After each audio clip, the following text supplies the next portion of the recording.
যুবকদের আইডল এসেছে আমাদের গঙ্গা চলে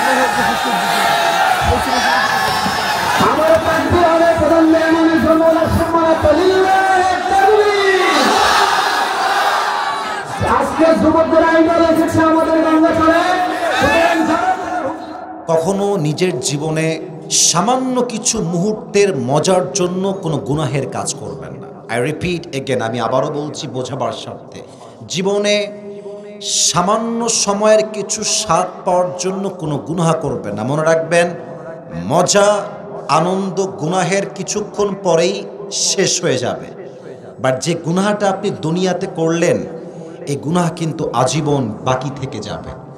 এটা কবরে আপনার সাথে যাবে, হাসরের ময়দানে মিজানের বামপাল্লায় আপনার গুনাহটা ভারী হবে।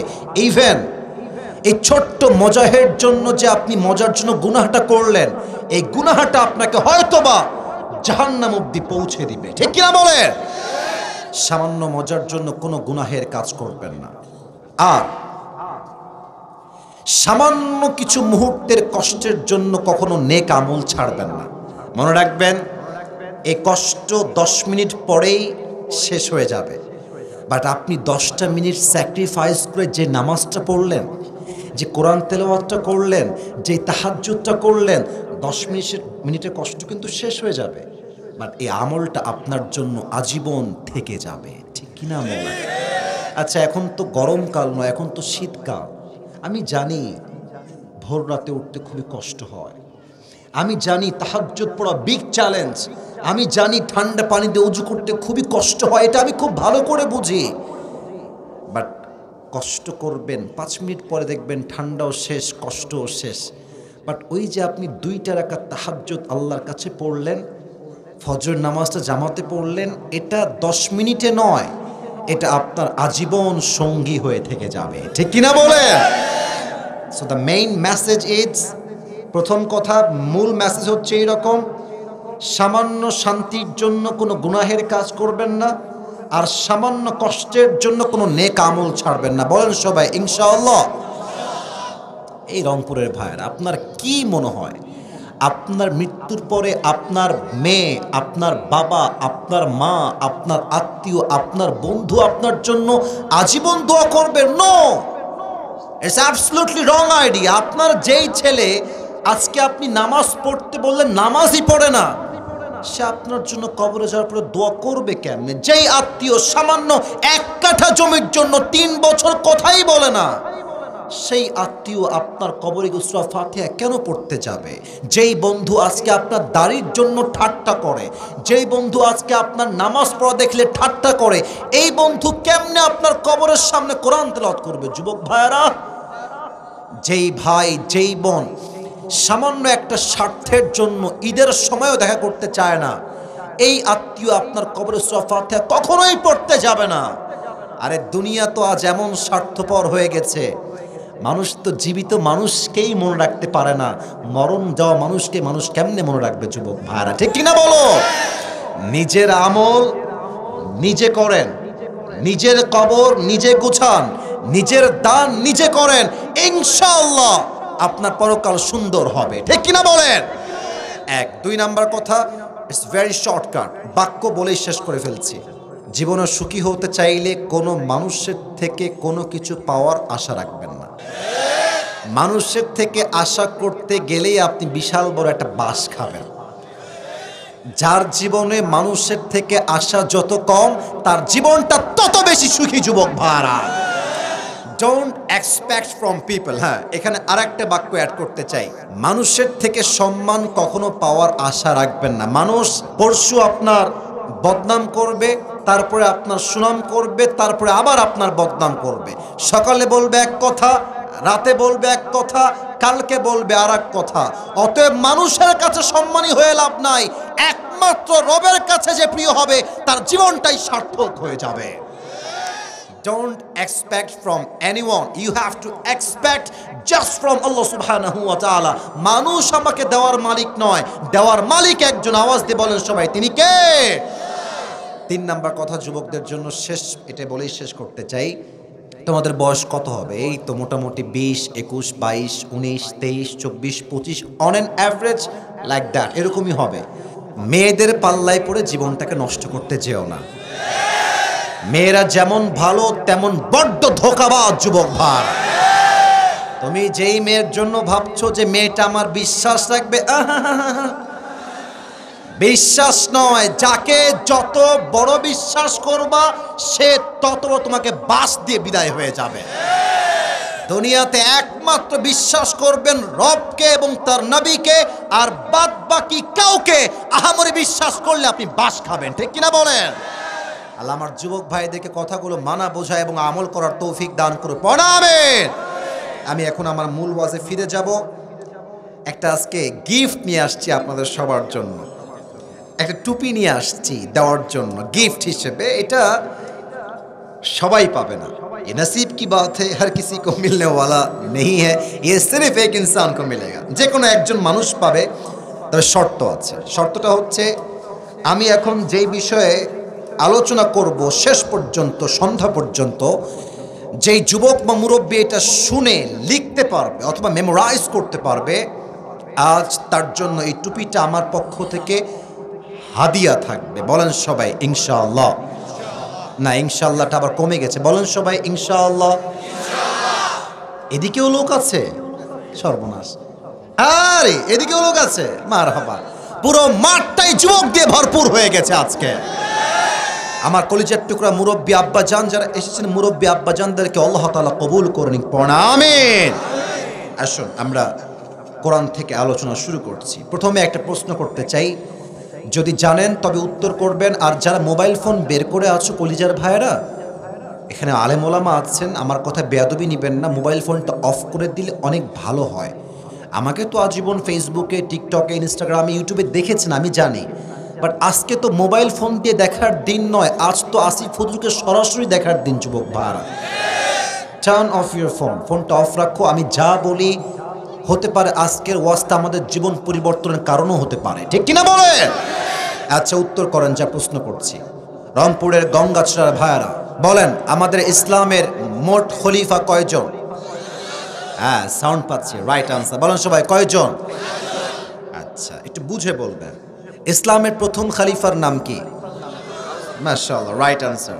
ইসলামের দ্বিতীয় খলিফার নাম কি? ওমর ফারুক রাদিয়াল্লাহু তাআলা আনহু। বাঘের মতো বলবেন, কোনো ভয় নাই। ভুল হলে আমি তো আছি, ধরা দেওয়ার ট্রাই করবো ইনশাআল্লাহ। তৃতীয় খলিফার নাম কি? ওসমান গনি রাদিয়াল্লাহু তাআলা আন। ইসলামের সর্বশেষ খলিফার নাম কি? হযরতে আলী রাদিয়াল্লাহু তাআলা আন।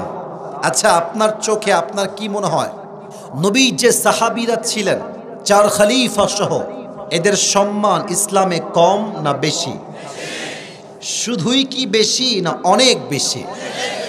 নবীর পরে সবচেয়ে বেশি সম্মান পাওয়ার অগ্রাধিকার যারা পাবে, নবীর পরে সবচেয়ে বেশি সম্মানী হওয়ার যোগ্যতা যারা রাখে, তারাই হচ্ছে নবীর সাহাবায়ে কেরাম। সুবহানাল্লাহ পড়ে সবাই।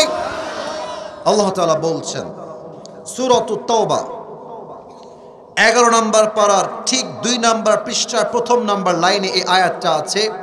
এই আয়াতটা হচ্ছে সূরাতুত তাওবার 100 নম্বর আয়াত।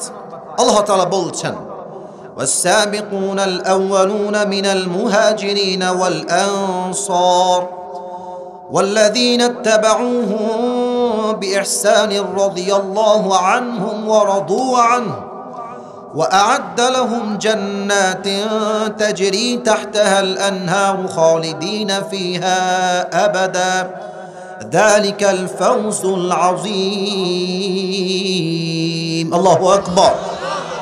এ হচ্ছে আল্লাহ তাআলার আয়াত সাহাবীদের স্ট্যাটাস বলার ক্ষেত্রে। আমি আয়াতের ট্রান্সলেশন করার ট্রাই করছি। আল্লাহ তাআলা বলছেন, ওয়াসাবিকুনাল আউয়ালুনা মিনাল মুহাজিরিন ওয়াল answer first of Muhajir and Ansar, وَالَّذِينَ اتَّبَعُوهُمْ بِإِحْسَانٍ, and those who followed them in goodness, رَضِيَ اللَّهُ عَنْهُمْ وَرَضُوا عَنْهُ. Allah is well pleased with them and they are well pleased with Allah subhanahu wa ta'ala. وَأَعَدَّ لَهُمْ جَنَّاتٍ, and Allah has prepared for them a paradise, تَجْرِي تَحْتَهَا الْأَنْهَارُ خَالِدِينَ فِيهَا أَبَدًا, which beneath rivers the flow, and they will live there forever. ذَلِكَ الْفَوْزُ الْعَظِيمُ, and that is really a mighty success. এর অর্থ হচ্ছে আল্লাহ তাআলা বলছেন সাহাবীদের মাঝে যারা প্রথম ঈমান এনেছে, আমি আবার বলছি সাহাবীদের মাঝে, মুহাজিরদের মাঝে, আনসারদের মাঝে যারা ঈমান আনতে অগ্রগামী হয়েছে এবং তাদেরকে যারা অনুসরণ করেছে, এরা হচ্ছে তারা যারা আল্লাহর উপরে সন্তুষ্ট এবং আল্লাহ নিজেও তাদের উপরে সন্তুষ্টির ঘোষণা দিয়েছেন। সুবহানাল্লাহ পড়েন। এবং তাদের জন্য আল্লাহ তাআলা এমন একটি জান্নাত প্রস্তুত করেছেন যেই জান্নাতের তলদেশ থেকে ঝর্ণা প্রবাহিত হবে এবং তারা যখন জান্নাতে প্রবেশ করবে এটাই হবে তাদের শেষ এবং সর্বদার ঠিকানা। একবার প্রবেশ করলে তারা জান্নাত থেকে আর কখনো বের হবে না। আর জান্নাত যে পেয়েছে তার মতো সফল তো আল্লাহর চোখে দ্বিতীয় আর কেউ হতে পারে না, ঠিক কিনা বলেন? এই হচ্ছে সাহাবীদের স্ট্যাটাস কোরআন অনুযায়ী। আর একটা হাদিস বলছি, হাদিস বলে জীবনীতে এন্টার করব। আল্লাহর হাবিব বলেছেন আকরিম ওয়াসহাবি, রেসপেক্ট আওয়ার কম্প্যানিয়ন, তোমরা আমার সাহাবীদেরকে সম্মান করো, ফাইন্নাহুম খিয়ারুকুম, because they are the best of you, তারাই তোমাদের মাঝে সর্বসেরা। সুম্মাল্লাযীনা ইয়ালুনাহুম সুম্মাল্লাযীনা ইয়ালুনাহুম, এরপরে যারা আসবে তারা সেরা, এরপরে যারা আসবে তারা সেরা। সুম্মা ইয়াযহারুল কাযিব, তারপরে এই যুগে মিথ্যা প্রকাশিত হবে। আমাদের বাংলাদেশ তো এমন দেশ, এখানে মানুষ 100 কথা বললে 90টা কথাই মিথ্যা বলে, রংপুরের ভাড়া, ঠিক কিনা বলেন? আমাদের যিনি প্রধানমন্ত্রী ছিলেন কনফার্ম জান্নাতি, আমাদের শেখ হাসিনা, মানে সবাই তাকে আপা বলে আর কি, তা আমিও বলছি আপা যিনি ছিলেন, আপা যখন আমাদের ঢাকাতে একটা মেট্রো রেল আছে, নাম শুনছেন না আপনারা? আরে কথা কন, মেট্রো রেলের নাম শুনছেন না আপনারা সবাই? যখন মেট্রো রেলে একটু আগুন লেগে গেল আমার মনে হয় যে এই মহিলা অভিনয় করলে বিশ্বসেরা অভিনেত্রী হয়ে যেত যুবক ভাইরা। এসে বলছি যে আমার মেট্রো রেলে ঠিক করতে কমপক্ষে 300 কোটি টাকা লেগে যাবে। আমার কলিজা আঘাত লাগলো, ইস রে 300 কোটি টাকা। পরে দেখলাম ডক্টর ইউনূস সাহেব ক্ষমতায় বসলেন, প্রধান উপদেষ্টা তিনি হয়ে গেলেন, ছাত্র জনতার মাধ্যমে, গণঅভ্যুত্থানের মাধ্যমে এই মেট্রো রেল 300 কোটি আর ইয়ে বহুত বহুত বহুত দূর কি বাত है, মাত্র 20 কোটিতেই ঠিক হয়ে গেছে। তখন আমি বুঝতে পারলাম এই রকম 300 কোটি বলে বলে বলে বলে বলে কত হাজার কোটি আমার দেশ থেকে বিদেশের মাটিতে পাচার হয়ে গিয়েছে। অতএব আগামীতে খুবই সাবধান, ভোট যাকে দিবেন তাকে 5 ওয়াক্ত নামাজিও হতে হবে, আল্লাহর দ্বীন কায়েমের কথাও বলতে হবে যুবক ভাইরা। এবার আসেন, থাক তাকবীর লাগবে না, লিল্লাহি তাকবীর। কথাগুলো বুঝবেন এখন থেকে, আমি যা বলা শুরু করছি। প্রিয় ভাইরা, আবু বকর রাদিয়াল্লাহু তাআলা আনহু ইসলামের প্রথম খলিফায় শুধু নন, বরং সাহাবীদের মাঝে, পুরুষদের মাঝে সর্বপ্রথম যিনি ইসলাম কবুল করেছেন, and he became the first Muslim among the men, পুরুষদের মাঝে প্রথম মুসলমানের নাম হচ্ছে আবু বকর রাদিয়াল্লাহু তাআলা আনহু। সুবহানাল্লাহ পড়বেন না আপনারা? আবু বকর এমন একজন সাহাবী, আল্লাহ তাআলা বলছেন ইয়া রাসূলুল্লাহ, আমি আপনার সাহাবী আবু বকরের উপরে সন্তুষ্ট হয়ে গেছি, তাকে বলেন যে সে আমার উপরে সন্তুষ্টি আছে কিনা। সুবহানাল্লাহ, আল্লাহ তাআলা বলছেন সে কি আমার উপরে সন্তুষ্ট আছে কিনা জিজ্ঞেস করেন। এর চাইতে বড় সফলতা আর কি হতে পারে যুবক ভাইরা, ঠিক কিনা বলো? এবার আসুন আমরা ঘটনায় ঢুকে যাই। আচ্ছা, ইসলামের চিরশত্রু নাম হচ্ছে আবু জেহেল, নাম শুনছেন আপনারা সবাই? আবু জেহেল। আবু জেহেল একবার নবীর কাছে আসছে, মুরব্বী মুরব্বী, একজন মুরব্বী, আব্বাজান কই যায় গো আব্বা? একজন আব্বা, বাদ বাকি সব বসে আছে। আব্বাজান বসে গেলে ভালো হয়, ও ওয়াশরুমে যাবে। আচ্ছা ঠিক আছে, আব্বা 1 নাম্বার দেখাচ্ছে, আচ্ছা এদিকে দেখান। সবাই একটা কাশি দেন, বাঘের মতো তাকবীর দেন, লিল্লাহি তাকবীর। আবু জেহেল ডাক দিয়ে বলছে, ইয়া মুহাম্মদ শোনো, একটা কথা বলতে চাই, প্রশ্ন করব, আমাকে উত্তর দাও। বলছে বলো কি বিষয়? বলছে মুহাম্মদ প্রত্যেক দিন নতুন নতুন কথা বলো, নতুন তথ্য আমাকে তুমি দান করো, আজ নতুন কোনো তথ্য দেওয়ার মতো আছে কিনা? নবীজি ডাক দিয়ে বলছে, আবু জেহেল অবশ্যই নতুন তথ্য আমার কাছে আছে। বলছে কি তথ্য আমাকে দাও আগে, আমি শুনতে চাই, নতুন কি খবর আছে? আমার প্রিয় নবীজি ডাক দিয়ে বলছে, আবু জেহেল শোনো,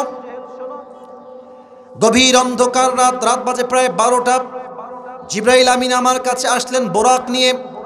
আমি জিবরাইলের সঙ্গে গেলাম একদম এখান থেকে বাইতুল মাকদাসে, ওখানে গেলাম, 2 রাকাত নামাজ পড়লাম। ঠিক বাইতুল মাকদাস থেকে জিবরাইল আমাকে নিয়ে গেল আল্লাহর আরশে আজিমে, জান্নাত দেখলাম, জাহান্নামকে ভিজিট করলাম সচক্ষে, আল্লাহকে দেখলাম, সাক্ষাৎ করলাম। আবার ঠিক ওই রাতে, এই রাতেই শেষে ফজরের নামাজটা এসে মসজিদে হারামে ইমাম হয়ে আদায় করলাম। না সুবহানাল্লাহটা দিল থেকে হয় না, বলেন সবাই সুবহানাল্লাহ, আরে জোরে বলেন সবাই সুবহানাল্লাহ। আবু জেহেল বলছে, আয় হায় হায় হায়, আগে যা বলতো তা তো একটু মানা যায়, এখন তুমি কি বললা, এটা কি মানা যায়? আচ্ছা মুহাম্মদ তুমি বলো তো, তুমি আমাকে যা যা বললা আমি কি তাই তাই সবাইকে বলে বেড়াবো? বলছে yes, why not man, please go spread this message to everyone, যাও যেভাবে বলেছে এভাবে বলে দাও, কোনো সমস্যা নাই। আবু জেহেল তো মহা খুশি, আজকে চান্স পাইছি, মুহাম্মদের ইজ্জত ডুবায় ছাড়বো, বলেন সবাই নাউজুবিল্লাহ। তো মসজিদে হারাম থেকে বের হয়ে আসছে, বের হয়ে দেখছে আবু বকর ইজ কামিং, আসতেছে। এই আবু বকর, স্টপ, থামো থামো থামো থামো থামো, কথা আছে, দৌড় দিয়ে আসছে। আবু বকর বলছে কি হয়েছে, কি সমস্যা, কি বলবো বলো। আবু জেহেল খুব চালাক, আগে এসে বলছে, আচ্ছা আবু বকর একটা কথা আছে শোনো। বলছে কি বল? আচ্ছা এখান থেকে যদি কেউ বাইতুল মাকদাস যেতে চায় মসজিদে হারাম থেকে, কতটা সময় লাগতে পারে? তো আবু বকর বলছে অ্যাটলিস্ট কেউ যদি যেতে চায় মসজিদে হারাম থেকে, তার কমপক্ষে সময় লেগে যাবে 2 মাস, 2 মাস যেতে এবং আসতে। মোট কয় মাস বললাম? 2 মাস। বলছে আর you sure, are you sure Abu Bakar, তুমি কি ঠিকঠাক বলছো, শিওর তো? বলছে yes, I am damn sure যে কমপক্ষে 2 মাস লাগবে। বলছে আচ্ছা কেউ যদি তোমাকে বলে যে আমি মসজিদে হারাম থেকে বাইতুল মাকদাসে গিয়েছি এবং সেই রাতে আবার ফিরে এসেছি, একই রাতে গিয়েছি একই রাতে ফিরে এসেছি, ডু ইউ বিলিভ দ্যাট, তুমি কি এটা বিশ্বাস করো? আবু বকর বলছেন না, বিশ্বাস করি না, সম্ভব না এটা। আবু জেহেল বলছে আমিও তো তাই বলি, এটা তো সম্ভব নয়, তোমার বন্ধু আমাকে এই কথা বলেছে। আবু বকর বলছে কি, আমার বন্ধু বলেছে? যদি আমার বন্ধু বলে থাকে, ইন কানা ক্বালা যালিক লাকাদ সাদাকা, আমার বন্ধু যা বলেছে নিশ্চিত নিঃসন্দেহে সত্য বলেছে। সুবহানাল্লাহ। বাসায় ফিরে আসছে, নবীর কাছে আসছে মসজিদে হারামে। নবীজি বলছে আজ থেকে আবু বকরের নাম জাস্ট আবু বকর নয়, আজ থেকে তার নাম হচ্ছে আবু বকর as-সিদ্দিক রাদিয়াল্লাহু তাআলা আনহু। আল্লাহু আকবার। এটাই হচ্ছে বিশ্বাস। বিশ্বাস নাই ভালোবাসা নাই, বিশ্বাস আছে ভালোবাসা আছে। বিশ্বাসের যোগ্য যে, ভালোবাসার যোগ্য সে, বিশ্বাসের যোগ্য নয় যে, ভালোবাসার যোগ্য নয় সে, ঠিক কিনা বলেন? দ্বিতীয় হাদিসে, আচ্ছা আবু বকর কিন্তু নবীর শুধু বন্ধু নয়, এটা অনেকে জানেন না হয়তো বা। হ্যাঁ, শুধু বন্ধু নয়, বন্ধুও বটে, শ্বশুরও বটে। এটা একটু একটু ভাবেন তো, আপনার যে বন্ধু আপনার আছে, আপনি জানেন যে এই বেটা লুচ্চা নাম্বার 1, কোনো দিনও মেয়ে তো দূরের কথা বোনও বিয়ে দিবে না, চাচা তো বোনও বিয়ে দিবে না, বন্ধুর সঙ্গে কারণ বন্ধুর চরিত্র একমাত্র বন্ধুই জানে আমার বন্ধুর চরিত্র কত খারাপ, কিনা? এটা কিন্তু বড় বোঝার বিষয়। দেখেন নবীর সঙ্গে আয়েশা রাদিয়াল্লাহু তাআলা আনহার বিয়েটা কেমনে হয়েছে, লম্বা একটা ঘটনা, আমি জাস্ট শর্টকাটে বলার ট্রাই করছি। নবীজি ঘুমিয়ে আছেন, শেষ রাত তাহাজ্জুদের সময়। নবীজি হঠাৎ করে ঘুমে স্বপ্ন দেখছেন, নবীজি মাঠ দিয়ে হাঁটতেছেন, রাস্তার ভেতর অন্ধকার হয়ে আছে, দূরে জিব্রাইল দাঁড়িয়ে আছে, আর তার পাশে একটা মেয়ে। এই বিয়ের সময় মেয়েরা ঘোমটা দেয় না এমনি? আর কথা কয় না কেন? দেয় না? ঘোমটা দিয়ে মুখটা ঢেকে রাখে, রাইট, ঢেকে রাখে। তো আবু বকর রাদিয়াল্লাহু তাআলা আনহুর একমাত্র মেয়ে আয়েশা স্বপ্নে সাক্ষাৎ, মুখটা এমনি ঢেকে আছে ঘোমটা দিয়ে। নবীজি আসছেন, নবীজি যে বলছে, এই জিব্রাইল, ইনি কে? ইনি কে এখানে বসে আছেন?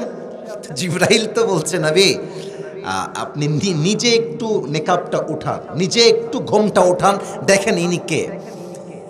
ঘোমটা জাস্ট উঠিয়েছেন নবীজি, দেখছে চাঁদ মাখা চেহারা নবীজির একমাত্র কুমারী ভার্জিন স্ত্রী আয়েশা। সুবহানাল্লাহ পড়ে সবাই। নবীজি বলছে, আরে এ তো আবু বকরের মেয়ে আয়েশা। আল্লাহ তাআলা আমাকে আয়েশাকে স্বপ্নে কেন দেখাচ্ছেন? আল্লাহর উদ্দেশ্য কি? আল্লাহ কি চায়? জিব্রাইল বলছে, আল্লাহ তো চায় যে আপনি আয়েশাকে নিজের বউ করে ঘরে তুলেন। আরে পড়ে সবাই সুবহানাল্লাহ। এই কথা শুনেই স্বপ্ন শেষ, ঘুম ভেঙে গেছে।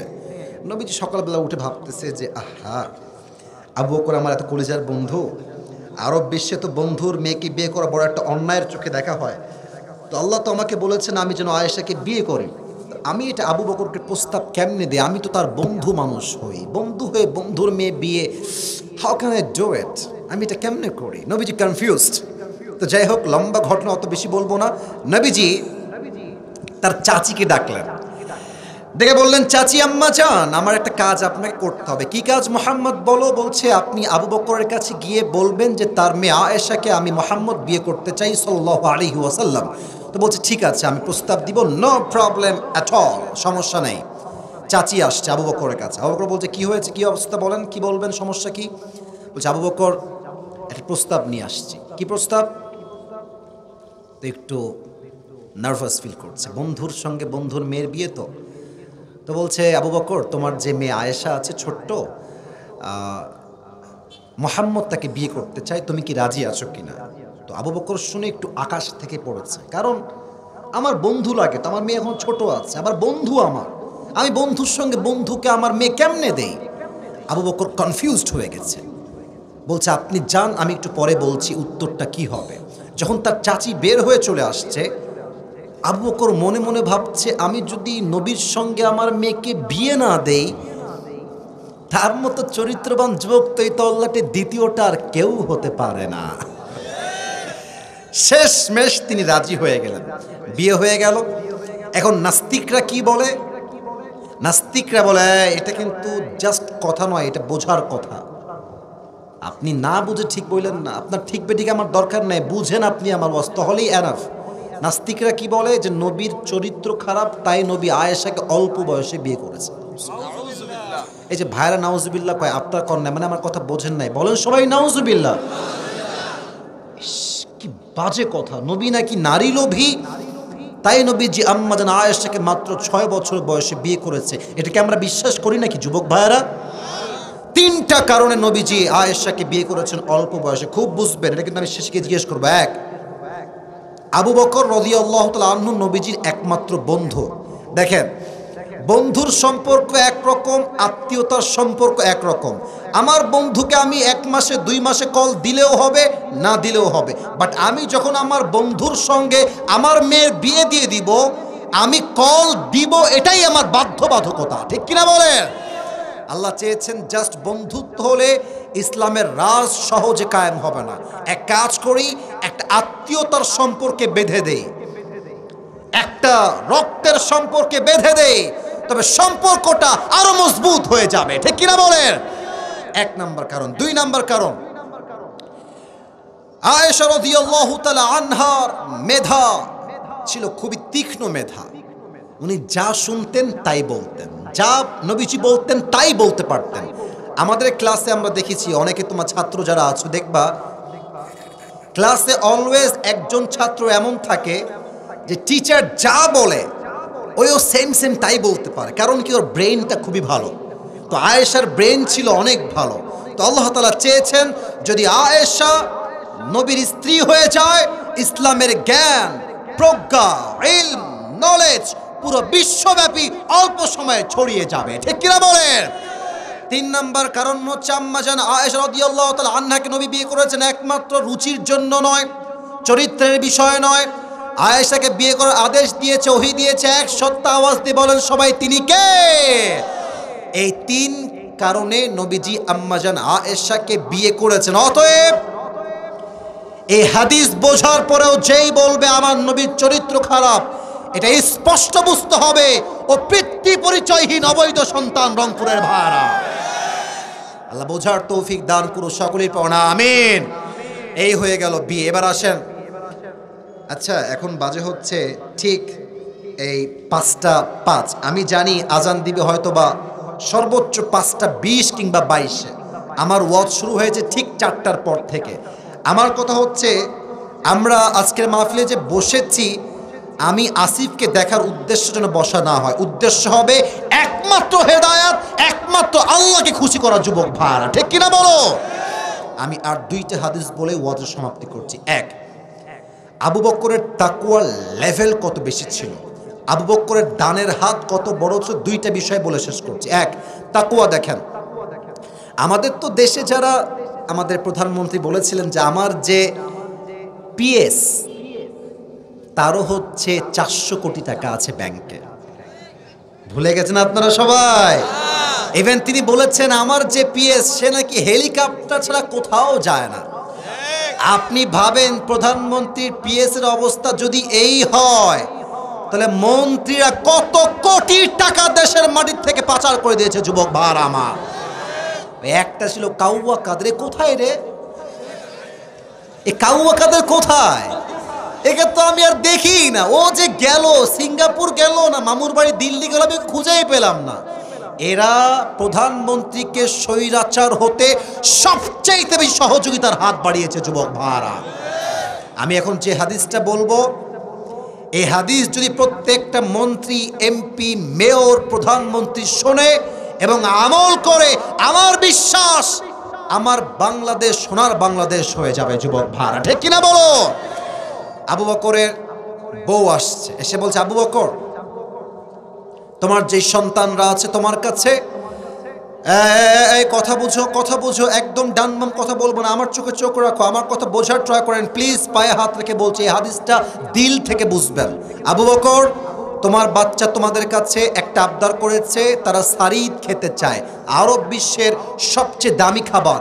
যেমন আমাদের বাংলাদেশের এখন সবচেয়ে দামি খাবার হচ্ছে গরুর গোস্ত, মধ্যবিত্তরা চাইলেও গরুর গোস্ত আমরা কিনতে পারি না যুবক ভাড়া, ঠিক কিনা বলো? আরব বিশ্বের the most expensive food in Arabic world is সারিদ, সবচেয়ে দামি খাবার। আবু বকর একজন প্রাইম মিনিস্টার, প্রধানমন্ত্রী, তো বলছে আপনার সন্তানরা সারিদ খেতে চায়, আপনি একটু প্রোভাইড করলে ভালো হয়। তো আবু বকর বলছে আমার বউ আমাকে মাফ করে দিও, আমি যে সারিদ খাওয়াবো সন্তানদেরকে, এটা খাওয়ানোর মতো কোনো অর্থ টাকা পয়সা আমার কাছে কোনো কিছু নাই। তো বউ বলছে স্বামী বুঝলাম আপনার কাছে নাই, আপনি এক কাজ করেন, রাষ্ট্রের কোষাগার থেকে কিছু টাকা ধার নেন আর সামনে মাসের বেতন থেকে কিছু টাকা কেটে নেবেন, তাহলে সমাধান হয়ে যাবে। আবু বকর কি বলছে একটু দেখেন, আমার দিকে তাকায় শোনো। আবু বকর বলছে আচ্ছা আমি ধার নিব, তোমার কথা অনুযায়ী ঠিক আছে, ধার নিব, সামনে মাসের বেতন থেকে আমার বেতন কেটে যাবে, ধার শোধ হয়ে যাবে। বাট বেগম তুমি আমাকে লিখে দাও যে আমি আবু বকর আগামীকাল জীবিত থাকবো, এই গ্যারান্টি তোমার কাছে আছে কিনা। সুবহানাল্লাহ পড়বেন না আপনি? তুমি লিখে দাও যে কালকে আমি জীবিত থাকবো কিনা, যদি গ্যারান্টি থাকে আমি ধার নিতে প্রস্তুত আছি, যদি গ্যারান্টি না থাকে আমি 1 পয়সা রাষ্ট্রের থেকে মেরে খেতে পারবো না। চলে গেছে বাহিরে। দীর্ঘ 3 থেকে 4 মাস পরে সন্তান আসছে, বউ আসছে, দেখছে হাতে একটা প্লেট সারিদ রাখা আছে, বলছে আব্বাজান নেন সারিদ খান। বলছে এই বেগম এই সারিদ কই থেকে আসছে, আমি তো টাকা দেই নাই কাউকে কেনার জন্য, কই থেকে আসলো এই সারিদ? তো বউ বলছে আবু বকর আপনি যে প্রত্যেক মাসে আমাকে হাত খরচের টাকা দেন, ওই টাকাকে বাঁচিয়ে বাঁচিয়ে আমি এই শাড়িটা আপনার জন্য কিনেছি, সন্তানের শখ আবদার পূরণ করবার জন্য কিনেছি। বলছে ও হালাল তো তাই না? বলছে অবশ্যই হালাল, আপনি খান, এটা টাকা বাঁচিয়ে বাঁচিয়ে কেনা হয়েছে। উনি প্লেটটা নিলেন, এক টুকরা সারিদ খেয়েই বাড়ির থেকে বের হয়ে গেলেন। এই যুবক ভাড়া মুরব্বীরা, বাড়ির থেকে বের হয়ে সংসদে গেলেন। এমপি, মন্ত্রী, প্রজা, সমস্ত রাষ্ট্রীয় দায়িত্বে যারা ছিলেন সবাইকে ডাকলেন। গোল বৈঠক, গোল মিটিং, ভেরি আর্জেন্ট মিটিং, সবাইকে জরুরি ডাক দিয়েছেন তিনি। সবাই আসছে, অবাক হয়ে গেছে, আরে এত জরুরি ডাক কেন দেওয়া হলো আমাদের সবাইকে হঠাৎ কেন? আবু বকর বলছে আপনারা বলেন সবাই, আমার বেতনকে রাষ্ট্র থেকে কত দেওয়া হয়? বলা হলো আপনার বেতন দেওয়া হয় কথার কথা 50,000 টাকা। আবু বকর বলছে এই মুহূর্তে 50,000 থেকে কমিয়ে এটাকে 40,000 করে দাও। এর কারণ আজ প্রমাণ হয়ে গিয়েছে আমার বউ প্রত্যেক মাসে টাকা বাঁচিয়ে বাঁচিয়ে সারিদ কিনেছে আমার জন্য, ছেলের জন্য। এটাই প্রমাণ আমি আবু বকরের সংসার 50-এর কমের বেতনেও চলে যাবে। বেতন কমাই দিয়েছে। চিন্তা করতে পারেন যে আল্লাহর ভয় কাকে বলে? তো আসলে তো সবার চিন্তা একরকম হয় না। এখানে যে সবাই আমাকে ভালোবাসেন তা না, ভালোবাসার লোকও আছে, হেটার্সও আছে। তো ওখানে একজন যুবক দ্বিমত পোষণ করেছে যে আবু বকর এটা কেমন কথা, মাত্র সামান্য কয়েকটা দিরহাম কমায় দিব, থাক না, আপনি তো প্রধানমন্ত্রী, এভরিথিং ইজ জাস্ট ইয়োর্স, সবই তো আপনার হাতে, রাখেন না বেতনটা, সেম থাক আগের মতোই। আবু বকর বলছে যদি আমি হিসাবের কাঠগড়ায় দাঁড়াই আর আমি যদি জাহান্নামী হয়ে যাই, তুমি কি এটার দায়ভার নিতে পারবা? এই প্রশ্ন করার সঙ্গে সঙ্গে ওর মাথা নিচু হয়ে গেছে। আর আবু বকর ডাক দিয়ে বলছে শোনো, আমার জীবনের সবচেয়ে বড় বিগ চ্যালেঞ্জ হচ্ছে নিজেকে জাহান্নামের আগুন থেকে বাঁচানো এবং আল্লাহর বিচার থেকে বাঁচা। আমি আবু বকর যদি আজ 10,000 টাকা বেতন বাড়িয়ে নেই, আমি তো খেয়ে ফেললাম, বাট কিয়ামতের দিন আল্লাহ যখন আমাকে ধরবে, জাহান্নামের আগুন যখন আমাকে ধেয়ে ধরবে, আমি এটা চুল পরিমাণ বরদাস্ত করতে পারবো না। ঠিক কিনা বলে? এই হচ্ছে আল্লাহর ভয়, এই হচ্ছে তাকওয়া। যুদ্ধের ডাক আসলো, আল্লাহর হাবিব বললেন শোনো, তোমরা সবাই যুদ্ধের জন্য আল্লাহর রাস্তায় দান করো। শেষ হাদিস, শেষ কথা এটা বলে দোয়ার দিকে যাব। তো আল্লাহর হাবিব বলার পরে ওমরে ফারুক বলছে যে আজ তো আমি আবু বকরকে হারাই ছাড়বো। কারণ কি? বলছে আবু বকর তো অনেক গরিব, আমি অনেক বড় লোক, আজ আমি সবচেয়ে বেশি অর্থ সম্পদ নিয়ে আসবো। খুব ভালো করে বুঝবেন যে আল্লাহর কাছে দামি কোন জিনিস।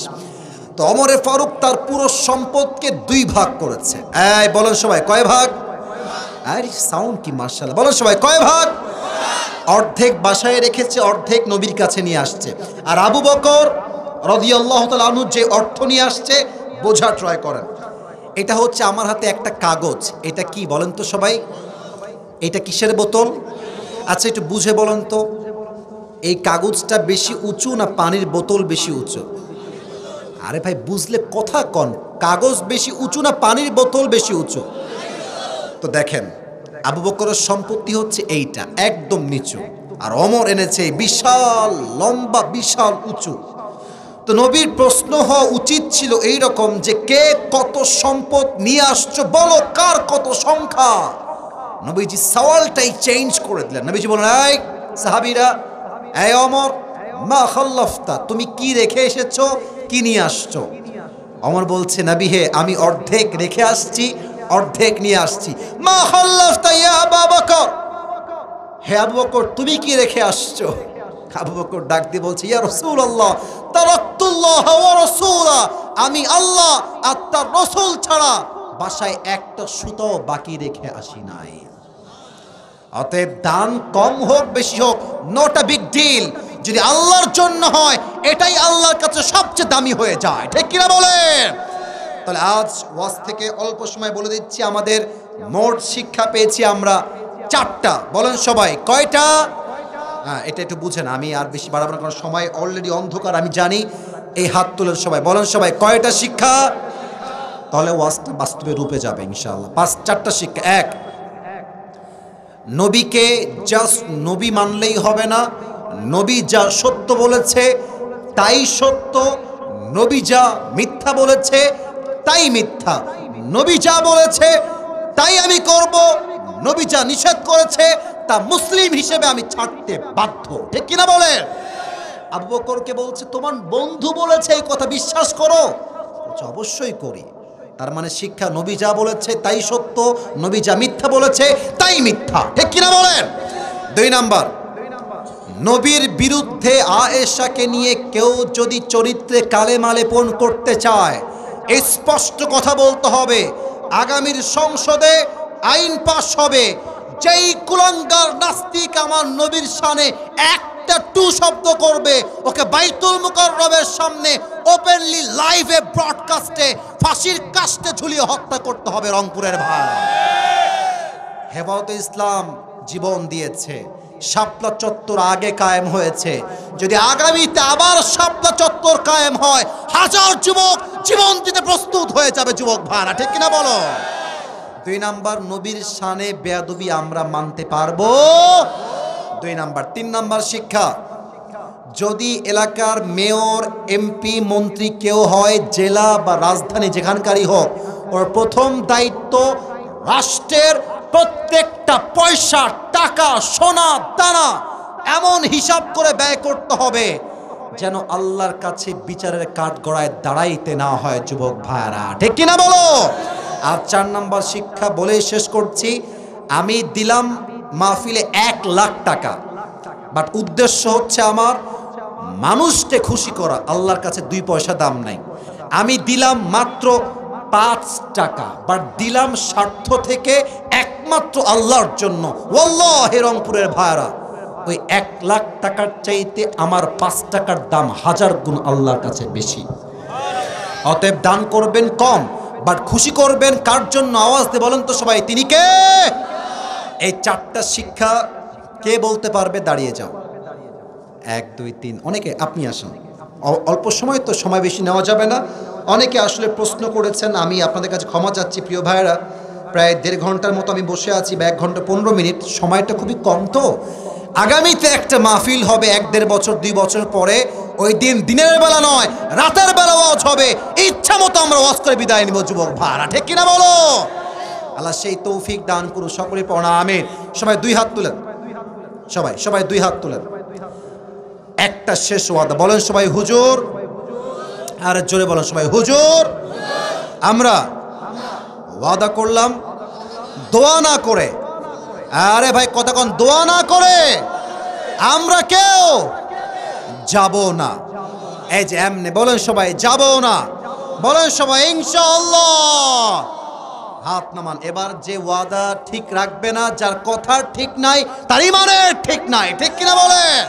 ভাই হ্যান্ড মাইকটা ওনাকে দেন, হ্যান্ড মাইকটা খুবই দ্রুত, very fast, we have no time, it's a very short time। ভাই সালাম দেন সবাইকে জোরে সোরে। আসসালামু আলাইকুম ওয়া রাহমাতুল্লাহি ওয়া বারাকাতুহু। ওয়া আলাইকুম আসসালাম ওয়া রাহমাতুল্লাহ। ভাই বলেন, আজকে এই নিয়ম বলে দেই, ওই ভাই আমার যখনই সঠিক জবাব দিবে, আপনারা সবাই এক বাক্যে বলবেন মারহাবা। এটা ইউটিউবে, ফেসবুকে আপলোড যাবে। তো কালকে রংপুরে অমুক যুবক হুজুরের কাছে পুরস্কার পেল, মারহাবার সাউন্ড দেখেই মানুষ বলতে বাধ্য হবে। রংপুরের মানুষকেও বিড়ালের বাচ্চা নয়, সব সিংহের বাচ্চাগুলো আমার সামনে বসেছিল। বলো আজ আমরা কোন সাহাবীর জীবন নিয়ে কথা বলেছি? বলো সবাইকে। আবু বকর সিদ্দিক। আরে ভাই জোরে বলেন মারহাবা। আবু বকর রাদিয়াল্লাহু তাআলা আনহুকে বলা হলো, তোমার বন্ধু বলেছে একই রাতে মেরাজ, এই যে ভ্রমণটা, একদম বাইতুল মাকদাস গেছে, আল্লাহকে দেখেছে, সব দেখেছে। তোর বললো যে আমি বিশ্বাস করি। এখান থেকে আমরা কি